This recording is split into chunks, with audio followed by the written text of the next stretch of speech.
8th grade, and welcome to week 8's assignment. This week we're talking about the Pythagorean theorem. But before we get into the lesson, let's take a quick review on what we've talked about with squares and square roots. Here I have 3 examples.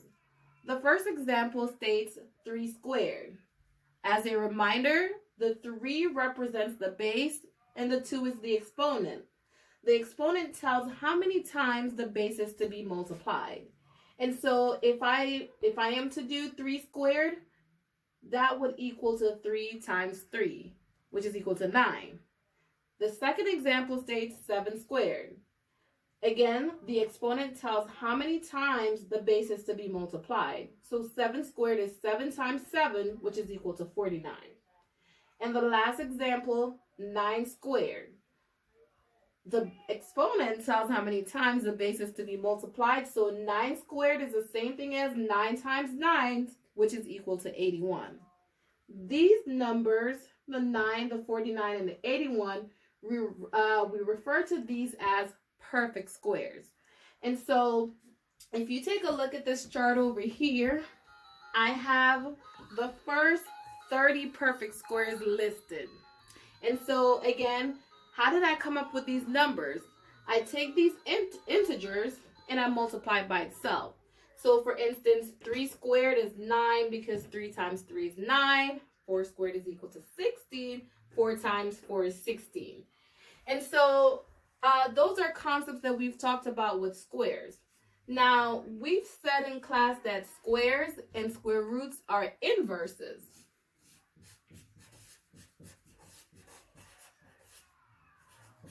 So in other words, they undo each other, right? We've talked about other inverses, addition, subtraction, multiplication, division, and so forth.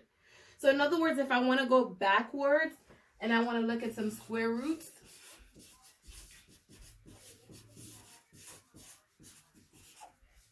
the symbol for the square roots kind of look like a van sign, like a check sign, but this is the symbol for the square root. And so if I want to find the square root of, say, 81, what I'm saying to myself is, what number times itself will give me 81? And so I know that number is 9. Because if I multiply 9 times 9, that's 81. Let's try another one.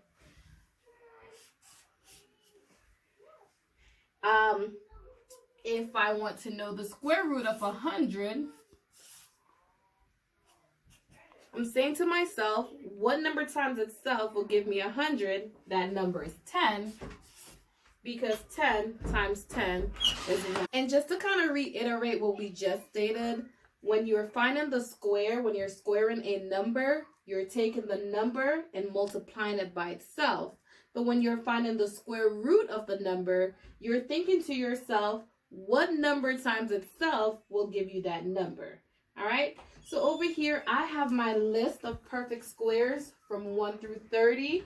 And as you can see, I've already completed about half of it, right? And so your task, one of your tasks is to complete the remaining integers that I did not complete.